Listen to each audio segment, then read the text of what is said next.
the Diddy stuff as I think we were when it first came out, and everybody wanted to, buy some baby oil and wear white to the party, and now we kind of have forgotten about Diddy. I think it's the calm before the storm because there's supposed to be a trial in May. I think so. I think it's kind of laying low because they're building the case. I'm pretty sure Diddy's cooperating, and that's why there's not a whole lot of information that's come out. Is he's probably cooperating and he's singing like a canary and he's turning names over left and right. Because I would imagine if he sees the writing on the wall and if he sees he's going down, he's not going to go down alone. I think he'll do a last-minute plea bargain, or it will go to trial. I think he'll try to do some sort of last-minute plea bargain because the roster of people that he has are a really strong roster of like high-profile celebrities and politicians that holds more weight than locking him up. He may end up doing some time. He may do some sort of house arrest. He'll do whatever he can to reduce his own time, but the judge doesn't. I mean, how much he offered? What, $50 million for bail, and the judge was like, absolutely not. So it doesn't seem like the judge is willing to play. So Diddy's only option now is to turn on all these other people, which I think holds a lot more weight than just him going down alone. So watching with love. Did you have a puke bag on standby, and what were your favorite parts? Shaun, I just wanted to show you a clip of Zack, and that I love. I think everybody's gonna love it. It's just let me just show it to you because I think it's a lot of fun. I have it on my X clearly. Wait one second here. So I don't know if you guys want to show it. I don't know if you want to show it, Shaun, so I can. Does it have music? It's not copyright music or anything like that. Nothing like that. No. So I see you put it in the present area. Okay, got it. Paula can do it all. She doesn't need us. I know. I guess what story headline this could be about, or a person it could be about. And I'm going to read this comment that came from People Magazine on one of their articles. Okay. So this comment on People Magazine says, well, another ridiculous name. Time to fully monetize the children too, making a full career out of zero accomplishments. What story do you think this is about? Or Kardashians. Person? Yeah, that's where I went to as well. So your first guess is wrong. Would you like to guess again? Who else could this potentially... A name. Okay, so a bad name. Read it again.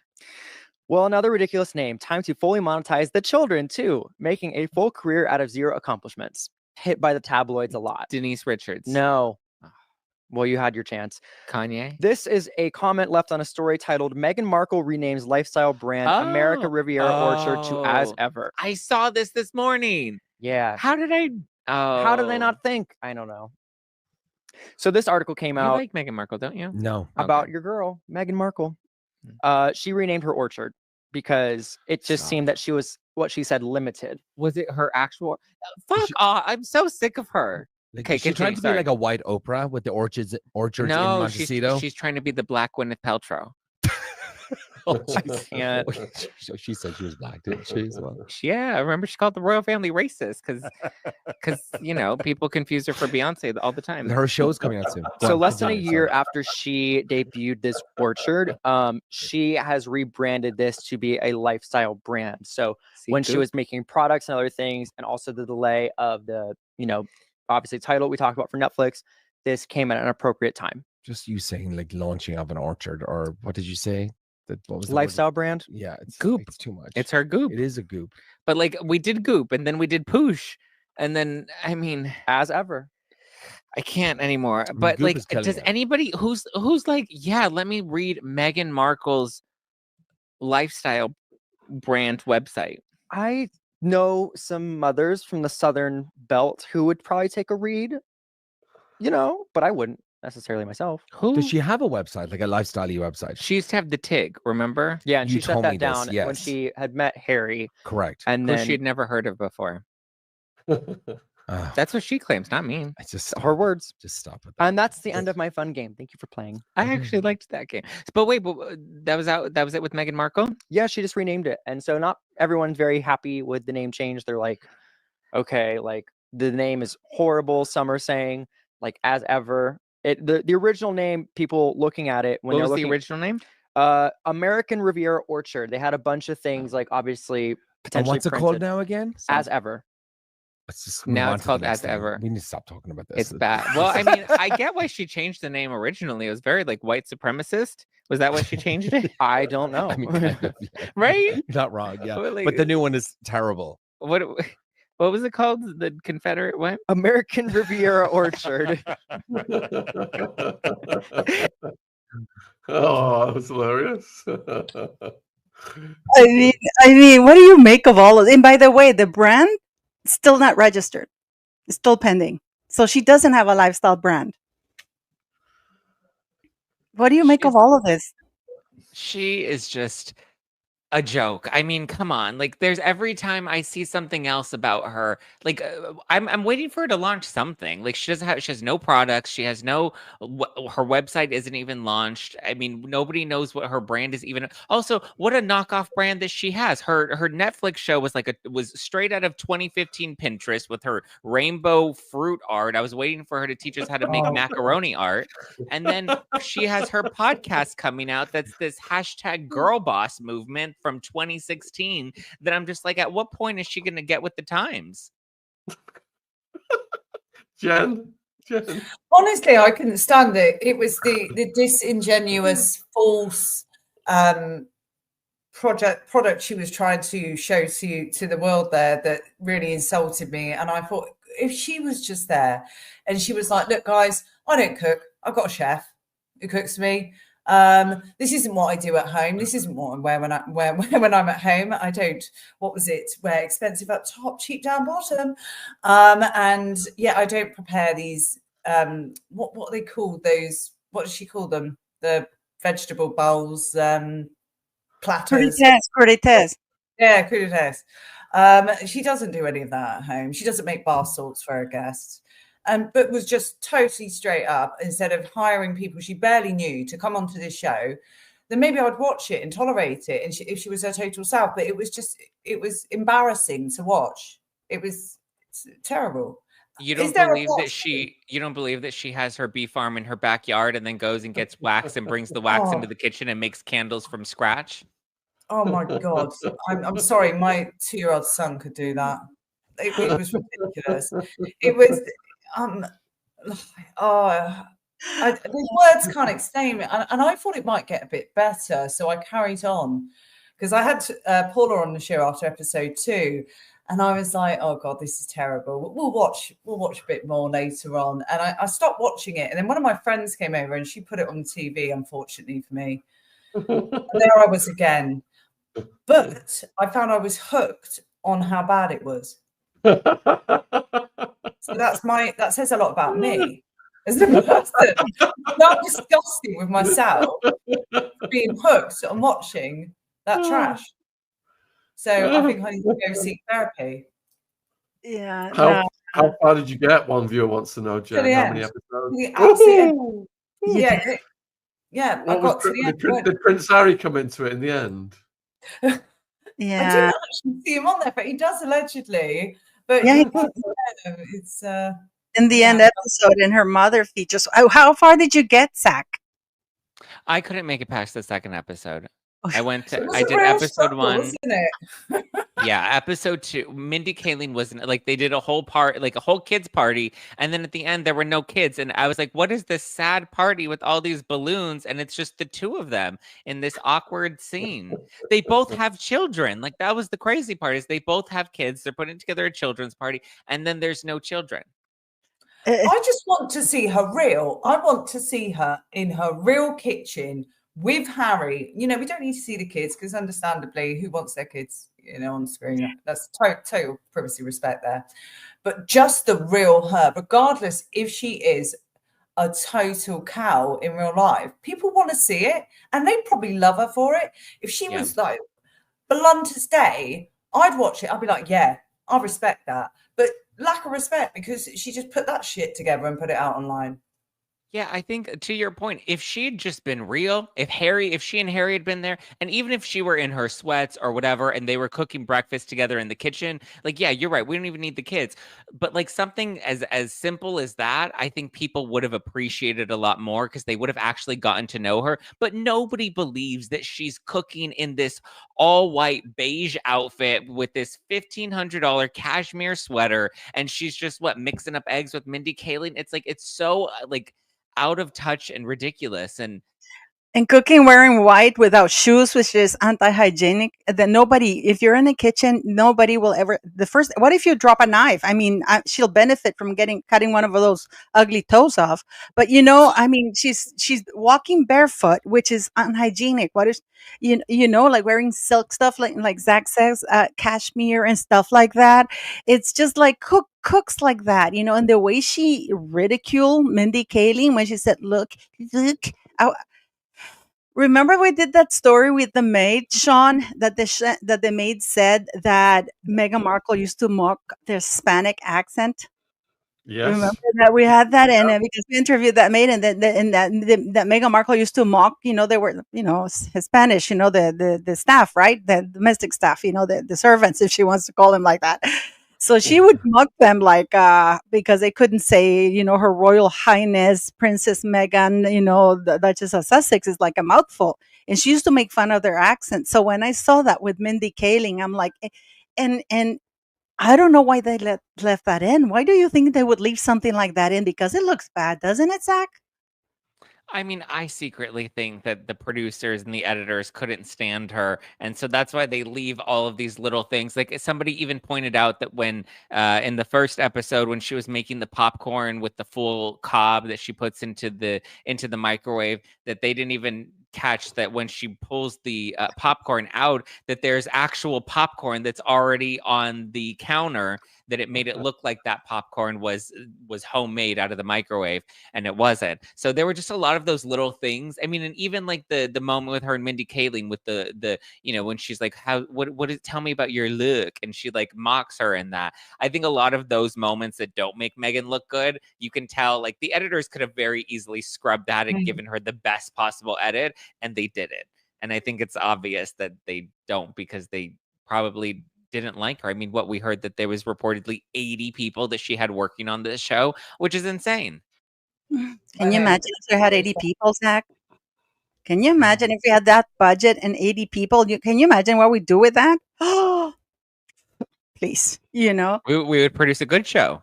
Yeah, yes. And what do you think of her podcast? Because I got some news, Shaun. I don't know if you guys know this, but you know that I don't know if you know Prince Harry's ex-girlfriend. Which one? Cressida Bonas. No, Cressida Bonas. Here, I'm actually sharing this with you. Oh, okay, it's done now. I'm actually, oh my goodness, I got it up to 557. This is Cressida Bonas. And this is, she's launching a podcast, which is Lessons from Our Mothers. And she's actually lovely. She has proper A-lister Kate Winslet, who helped shape who they are today. As mothers ourselves, we are curious to explore the valuable lessons we carry forward, the ones we choose. She's there, and I mean, I left a comment, and she so kindly replied, this is so lovely. Thank you for sharing. And she had like 400, and I just did a live with Big Dinah, and she got a bunch of subs from that. But she's launching a podcast about mothers. It's called Lesson from Our Mothers, and she's launching on March 30th. And she's very beautiful, Zach. I don't know if you know her. And even in People magazine now, they're showing her. And guess who one of her guests is in the podcast? Meghan Markle. No. Look, I'm sharing this right now. This isn't People magazine. If you're sharing, I'm sharing you that screen. Eugenie. Princess Eugenie is one of her podcasts. The Shade. Look how beautiful. This is his ex-girlfriend, Zach. I mean, Harry's known for loving blondes, so I don't understand what he's doing with Meghan Markle. Yes, because his first ex was it Chelsea David? Yeah. Yeah. Don't you remember when they asked him, "Oh, your girlfriend is from South Africa," and he said, "Yeah, but it's not like she's black or anything." You didn't know that, Zach? A lot of naughty things Harry did, yeah. But yeah, now he's sort of, you know, freedom rights person of interest. Good for him. But what do you think of the podcast? What do you think is going to happen? Because she's in Lemonada right now, but nobody knows who the guests are. I mean, does she even have like, I don't know. I mean, nobody wanted to come and do her Netflix show, so I don't know who she's really going to bring to the table. I mean, it's kind of just a rip off of her last podcast that she did at Spotify, Archetypes, where it's like, I'm going to sit down with women and I'm going to pick their brains and their archetypes in the industry. And we went from archetypes to female founders, which is also strange because, I mean, I don't know what makes Meghan Markle a female founder. I've said, you know, she founded herself a royal prince that she's never met before. She founded racism in the royal family. Like, I don't know what else she's going to be founding these days, but I don't know who's going to want to come on her podcast. She used all of her cards for archetypes, and that was a complete flop. That podcast bombed, and then she didn't even get her full money because Spotify fired her. I heard that she has her wedding gown design. Oh God. Nobody cares. Who cares about the dress design? Who's like, yeah, let me listen to, like, nobody cares. No, but I mean, Cressida Bonas has Kate Winslet, who's a proper A-lister, Oscar. You know, Mary Berry, you probably don't know her. She's huge in the UK. Yeah. She has other huge A-listers that are coming to talk to her because her family, her mother is aristocracy, British aristocracy. You know, her mother has the title of lady, just like Lady Diana. You know, Harry's mom. I mean, it would have been great to have Harry as a guest there talking about his late mother, don't you think, in her podcast? Who do you think's disliked more then, Blake Lively at the moment or Meghan Markle? Ooh, I mean, they're both kind of fighting for the crown. I feel like Meghan Markle is kind of unanimously disliked, whereas a lot of people are torn with Blake Lively at the moment because they want to do this whole, you know, believe women and we want to believe that she's a real victim. So I think people are conflicted with Blake Lively, whereas Meghan Markle, everyone's kind of just determined she's insufferable at this point. So I think she takes the lead. Viewers, put a 1 in the chat if you think Meghan Markle is more disliked. Put a 2 in the chat if you think Blake Lively is more disliked. We are with Zack Peter, and I'm going to put the link to his YouTube channel in the live stream chat. It is just plain Zack. Got almost 1,000 watching across all platforms, so please subscribe to Zack. We've got Paula's link in the description box. We've got Jen has her own channel as well. And we have got tons of questions have come in. I see all the ones coming in for Meghan. We've got tons of questions coming in about Meghan. For Zack, but before I go over to the viewer questions, then Paula and Jen, have you got any more questions about Meghan for Zack? Well, the thing is, though, I was going to ask you because you know that podcaster that supposedly received Amanda Hirsch, right? Mm-hmm. I had to do a live yesterday, and Shaun. Yes, I did a live yesterday, and I swore like a sailor, because. I have, you know, like Amanda Hirsch is a podcaster, right? But then I found out that her producers are Dear Media. And they wrote this article, which I did a live just now with P. Dinah. And it's actually, I found out that it was ghostwritten by Meghan Markle. It was written on March 6th by Dear Media. And then because people were asking, why did this woman send Amanda Hirsch a letter, right? And there's no address. It's like hand deliver. How would she get her address? And then when you read the article that she wrote, it's ghostwritten, it's pretty much horrific towards the royal family, especially to Princess Catherine. She calls her Katie Waity, all kinds of things. I mean, at one point she goes, the Kate, this is then she addresses the name controversy, right? But the Kate Middleton hypocrisy. This is from Dear Media, which produces her podcast. She just had Ryan Reynolds, and she's a pro Blake Lively stan, right, Zack? Mm-hmm. And then, so this is what she wrote Princess Catherine. She says, speaking of, let's talk about the inevitable Kate Middleton comparisons. When With Love, Meghan hit Netflix top 10, the first thing the royalists started squawking about was that Kate married for love, while Meghan married for status and money. This is interesting considering Kate never had a real job, followed William around throughout university, and even changed her major to be closer to him.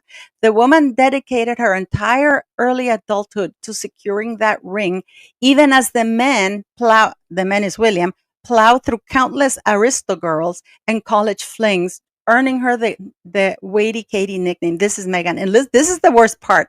Meanwhile, Meghan Markle had an actual career before meeting Harry and downgraded her life to live in antiquated royal accommodations because she genuinely loved him. She downgraded her life. You think I'm kidding? Wow. I've done 2 videos. If I had money, I would have broken my laptop because I was so furious. I mean, who believes that?